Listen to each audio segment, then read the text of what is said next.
দুঃখের সহিত আপনাদের অবহিত করিতেছি যে বাগেরহাট জেলা বিএনপির আহ্বায়ক কমিটির কোনো সিদ্ধান্ত ছাড়া ও পূর্বের কমিটি বিলুপ্ত না করে এবং বিএনপির ভারপ্রাপ্ত চেয়ারম্যান জনাব তারেক রহমানের নির্দেশকে অমান্য করে অসাংগঠনিকভাবে গত 16/11/2024 তারিখ সদর উপজেলা বিএনপি কমিটি সামাজিক যোগাযোগ মাধ্যমে প্রকাশিত হয়।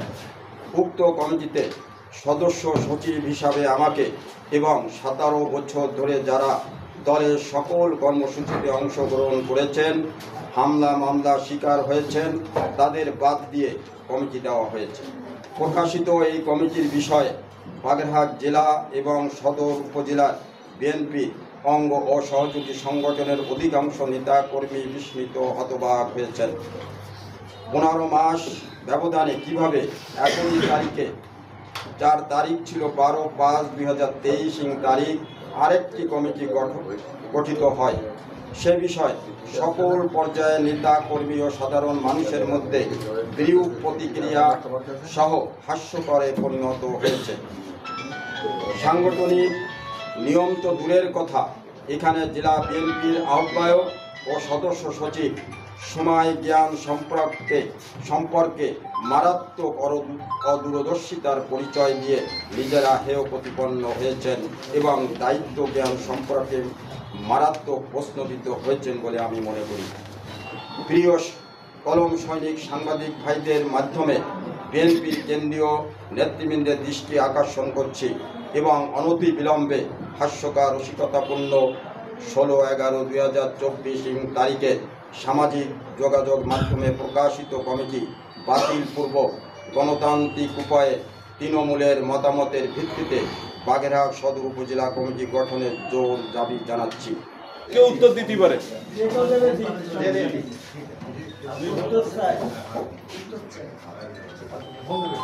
বড় নেতা ছিলেন, একটি ইউনিটের আরেকজন নেতা সম্পর্কে অভিযোগ আসার পরে তারপরে উনি তার ভিতর রাগান।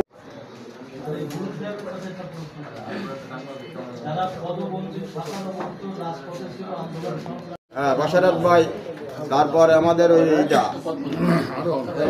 হ্যাঁ অনেক যেমন আমাদের এটা হানিফ মেম্বার, যাকে আমরা কোনোদিন দেখি না এবং বিভিন্ন স্ক্যান্ডাল 5 তারিখের পরে বিভিন্ন স্ক্যান্ডালের সাথে জড়িত, আপনারা হয়তো সাংবাদিক যারা রয়েছেন তারা আপনারা জানতে পারেন।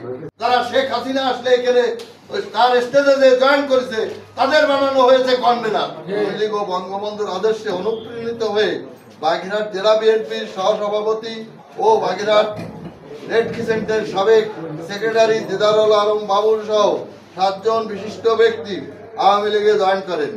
এর মধ্যে রয়েছে বিএনপির যুগ্ম সম্পাদক বাগেরহাট জেলা cadre secretary Iskandar Hossain, Bagerhat chamber of কমার্সের সভাপতি শেখ দেলোয়ার হোসেন, বিশিষ্ট ব্যবসায়ী মোবাজ্জেল হোসেন, বিশিষ্ট ঠিকাদার রোটারিয়ান কাজী শরীফুল ইসলাম সেলিম, খানপুর ইউনিয়নের সাবেক চেয়ারম্যান সবুর ও সাবেক চেয়ারম্যান আফজাল হোসেন যোগদান করেন শেখ হাসিনার জনসভায়।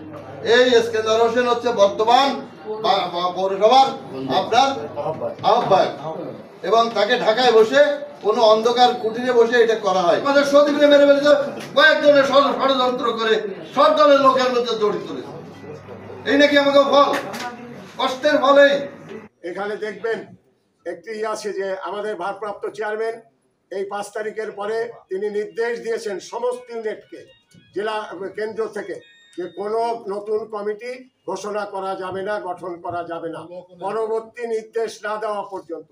ভারপ্রাপ্ত চেয়ারম্যানের নির্দেশকে অমান্য করে আজকে তারা এই কমিটি গঠন করেছেন এবং তারা পাবলিশ করেছেন। আমরা বুঝি না, একটি জেলা কমিটি আছে, যে কোনো গুরুত্বপূর্ণ বিষয় জেলা কমিটির ফর্মে আলোচনা হয়ে সিদ্ধান্ত হওয়া উচিত। আপনারা কলম সৈনিক, আপনারা যদি একটি আন্তরিক হয়ে এই অনিয়মের বিরুদ্ধে, এই স্বৈরাচারের বিরুদ্ধে, আমরা মনে করতাম শেখ হাসিনা বড় স্বৈরাচার, এখন মনে করি স্বৈরাচারী আচরণ আমাদের ভিতর বিদ্যমান এবং আমাদের জেলা বিএনপির বর্তমান আহ্বায়ক এবং সদস্য সচিব যে আচরণ করছেন সেটা অগণতান্ত্রিক এবং স্বৈরাচারী আচরণ। আপনাদের মাধ্যমে আমরা এর প্রতিকার চাই। আমাদের ভারপ্রাপ্ত চেয়ারম্যান এবং কেন্দ্রীয় কমিটির যারা দায়িত্বশীল আছেন তাদের যেন দৃষ্টিগোচর হয়, এই ব্যাপারে আমরা আপনাদের কাছে জোর দাবি জানাচ্ছি।